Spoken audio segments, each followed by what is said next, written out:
The wannabe 9 metre ain't starting. She's having none of it. Why does nothing work when it's cold, including me? I'm sorry I didn't video that for you, but it was a fraught time. I want these two in. Their feet are not doing very well on this ground. To be fair, none of the feet are doing well on this ground, but particularly these two. So I'm just bringing them in and putting them in the stables. Go on, kids. Let's play a game of will the Keenan or won't the Keenan get up the slope? Make a good selfie, wouldn't it?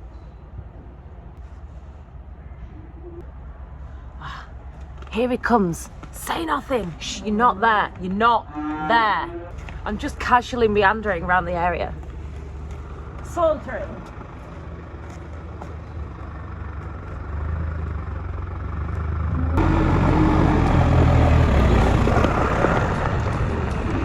Well, that made rubbish telly, didn't it?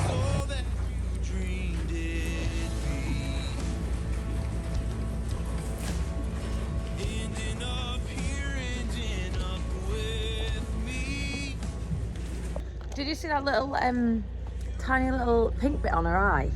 If you didn't see it, just rewind it and have a look, because I'll tell you a story about that. She like narrowly avoided being cold because she had like a cancerous growth on her eye. Well, I don't know if it was cancerous. She had a growth on her eye. She didn't go and get like a CT scan or anything to find out what it was. Anyway, one of our vets offered to take her eye out completely, because she said it would just grow back and grow back and grow back, and you know, she would end up in pain and all the rest of it. So she was due to be sold. She was going to auction. We were just going to get rid of it. It wasn't worth the money to take her eye out, and she wasn't in calf. So she was in the, you know, the pen to fatten up, ready to go. And then we thought, that cow's looking fat. God, she's looking fat, that cow. Anyway, she ended up being in calf. So she was PD'd wrong by the vet, which was a one saving grace. And then she still had this big cancerous growth. So she came back here to calf. We thought, we'll sell away the calf at foot, because obviously she won't last very long. She's got a cancerous eye. And then we're TB testing, and school vet come called Steve. He's a proper legend. He doesn't work that much anymore. He lives in Scotland and sails a boat. He literally is living his best life. And he came and we were TB testing, and we said, what do you think of this, Steve? Like, what do you think of it? So Steve's a proper legend, and we said to him, what do you reckon about this, Steve? And he was like, oh, I've got something that'll take that off. And we were like, what? Like, we were told it needed her eye taken out. It was very dramatic. Steve got like a little, like a cauterizing kind of wire somehow to take this cancerous growth off her eye. Anyway, it was really hard to get it near her eye without it. Like, she just wouldn't stop moving her head around. And at the time we didn't have, I don't think we had a head scoop. I'll soon find out when I look at the video though. Anyway, in the end, he did a little tiny bit of it with this cauterizing thing, and he just grabbed it with his fingers and pulled it off. This is 4 years later. She's absolutely fine, and it's just started growing back. You can just see it. She nearly bit the dust like because of that. Bless her. Good on Myra. So we're just feeding the youngsters. I've officially turned blue. Not my coat, but I'm a very similar shade. It is Baltic, really cold. Says it's -2 in the car. I don't believe that. I think it's a bit colder. In the sun it's fair warm, but out of that sun, whew. So we're just bringing the feed up. Feed these little reprobates. They're getting the hang of moving through when they're told and things now. When we'd first weaned them, they were a nightmare to deal with, but they seem to be getting a lot better. Come on, kids.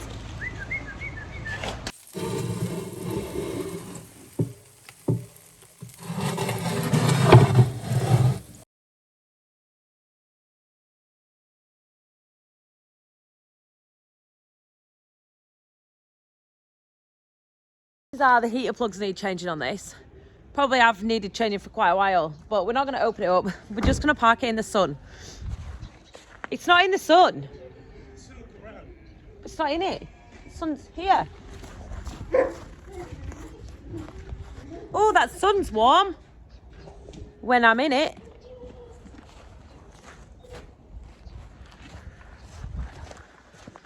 This car's the best car in the world. Like, it was 1,200 quid. Johnny the electrician put that on there, right, to stop the cows eating the electrics, and it broke in it. Like, Ollie was right. Cows just eat a lot and break stuff. Why? Why would you do this?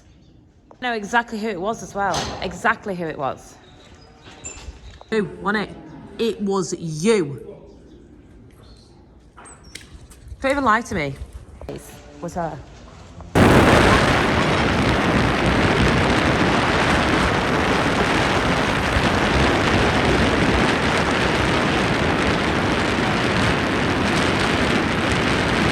What are you eating? Snow?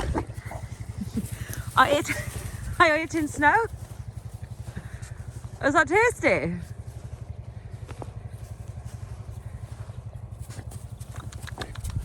Are completely breedist, if you will. Cows are as well. They all tend to stick in their own little tight-knit groups, and no matter how much you try and integrate them into another group of different breed of sheep, it never happens. Big plane, big plane. What a legend.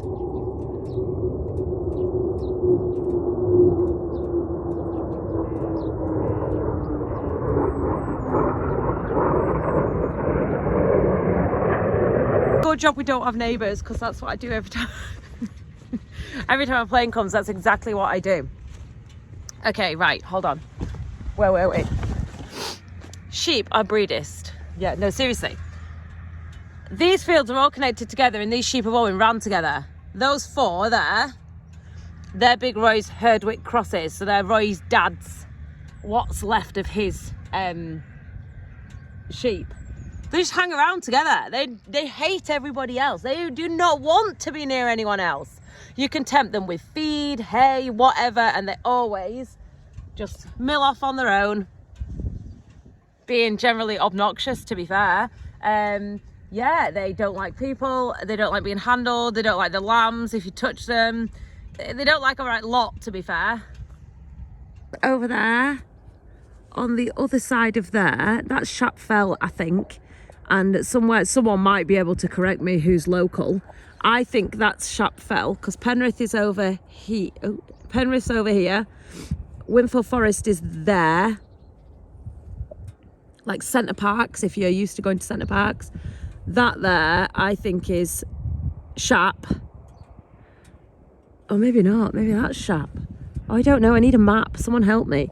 There's them ones there. And then a little bit further over,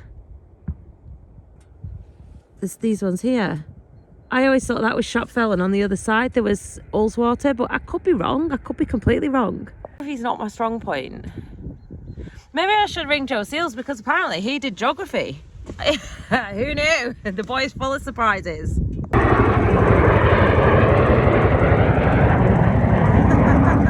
my god, this is incredible.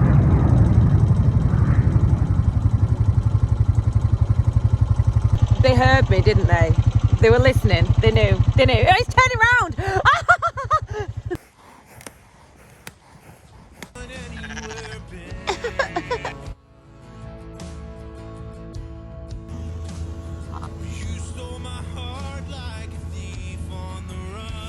It's really, really frosty. We know this. We left the little bobcat at Roy's dad's house like this. Anyway, we've left it like this, and it's absolutely fine. So the problem is just like metal on metal, isn't it? Don't leave a bobcat with an implement on people if you are wanting to change it. Right, tipping silage everywhere.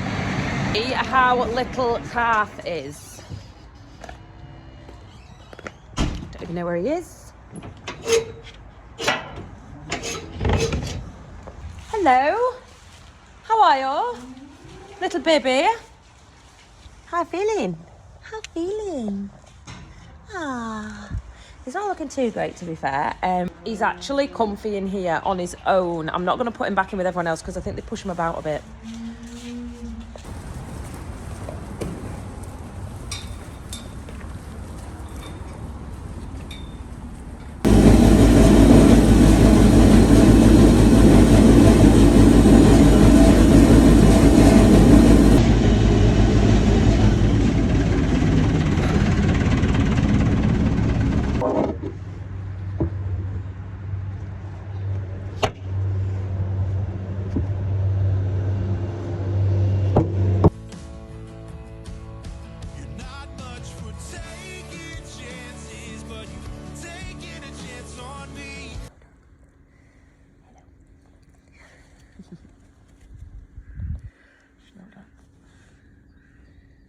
going to go to the vets with a sample of poop.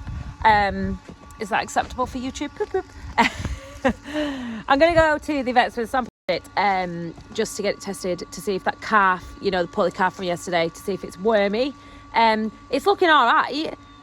Slightly sunken-eyed. I don't know. I don't know. So it's eating, it's happy, it's stood up, it's still slightly shaky, it looks kind of weak. So anyway, I'm just eliminating kind of everything that I can on that one. We're going to go to a feed store to get a bag of feed. At some point, we will want like a Collinson feed bin here, like a big tall thing, you know, like they have. But like we were speaking to Tracy, our cars rep, and she was like, oh yeah, you can, if you get one of them through cars, they will literally pay for the bin and they'll let you pay it off over 12 months. They just add it to your feed bill. Obviously you need to buy your feed off them. That would be polite. But yeah, that's how you do it, that makes a massive difference to things. An Irish YouTube channel the other night, and he had just made the transition from like, you know, just bags of feed into like tote bags of feed, which is what we use, and we put them into our hopper. So like, it's just really interesting to see that people grow at like completely different rates, and you know, everyone's building the same dream, but they're all at different stages. So yeah, I like watching other people's YouTubes as well, sadly. What do you do all day? Well, I make YouTubes. And then what do you do all night? I watch YouTubes. And if at any point during the day you see me sat on my phone, I'll be watching YouTube shorts as well, because they're very addictive. Very addictive. Out with TikTok anyway. I don't like it. I don't know. I keep trying to go back to it. It's my biggest platform. I have like 96 and something thousand followers. But I don't know, it just has a sour taste for me. Like if you put a lambing video on, they put a cover over it and they only show it to like, you know, 300 people.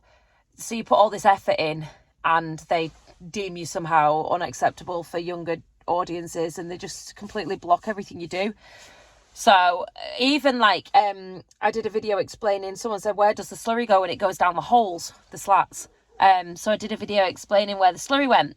And because I'd shown some shit, they put a cover over it and showed no on this video. And I'd literally gone out and like videoed us spreading muck and, you know, stirring. And I made a proper effort. So for that reason, for anyone who is wondering why I stopped making so many TikToks, that's why. It was taking like literally hours a day to make them. A couple of hours a day to make them if you include the time it took to video them. And I don't feel that you were secure. That would be a better word. Definitely not a secure platform for the creator. Feel you would have to do something pretty serious to get kicked off YouTube. Do you know what I mean? Whereas TikTok, you could get kicked off for nothing. All the while there are American girls dancing around in bikinis at 12 years old, gyrating to rap songs on the floor. That's all right, as long as you don't show a bit of farming, which is real life. This is what I want. Like, maybe not quite this big, because stand next to that skirt, you'll see like how tiny I actually am. I left my coat on top of the dog's cage. Don't cry if you know the price of them. Silver. Does anyone know if they come in silver? I'd like a silver one. I don't want a green one. Just all things we've got to think about, like when we're starting to make progress on the big shed. I wonder if All's weighbridge is working yet.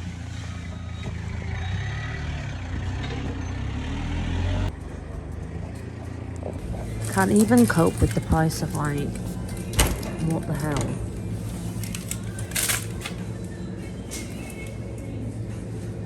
Red tractor.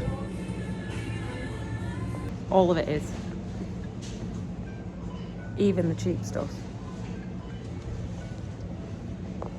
So we were like talking the other day about burgers, you know, Burgers the cow that we were gonna butch. And we were saying, oh, is it worth it, you know? Should we not just sell her because she'd be worth, you know, a small fortune as a cow? Looking at the price of meat in Co-op, we need to get another freezer ordered and get burgers in it, because that would literally feed us for, like feed us for, Jesus, a year. Like, there's a lot of meat in a cow, and yeah, wow, like 15 quid reduced for a joint. Even mince, I just can't even cope with the prices of things. Wow. Sorry, burgers. Needs must though, needs must. So it's going to be -5 tonight, so we're just moving things around just so that as we want to find them in the morning. We're putting everything under cover. That's not undercover, that's undercover. Anyway, I'm undercover. I think we're going to fill the feeders ready, and take the water that is outside, like the IBC, take it in, just so we don't need to be defrosting that in the morning. And all machinery that is prone to not starting, which is basically just now the Bobcat and Roy's car, we're gonna put inside. I think not a lot of work, don't get me wrong, but it literally adds an hour onto your morning's work messing around. It's just not worth it when you can just do it now. So we're just making sure all the sheep feeders, they're full, they've got hay, everyone's happy because it's going to be extra chilly tonight and not particularly pleasant. So Roy's just going to fetch a round bale and I'll just take the netting off. Always make sure these little pins are facing to the outside, because otherwise they get caught on your net on the middle and it's really annoying.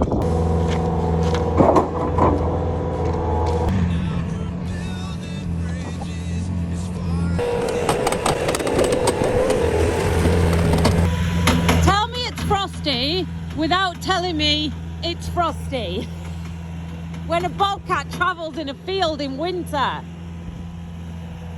So this is what we currently do with our feed, and we lift it up and put it in a little hopper like this. Doesn't hold a great deal though, to be fair, even though it is brill.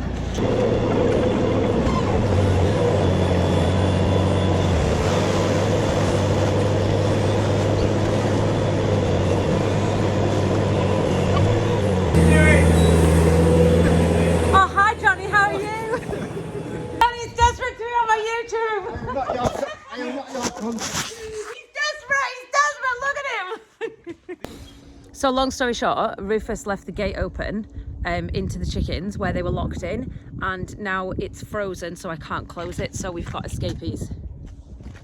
I'm gonna have to capture them and put them in the stable because bird flu. Thank you for watching today's video. I'm gonna go inside and make some tea. If you have not already, make sure to like, subscribe and ring the bell so you don't miss another one of her videos. What she said? Yeah.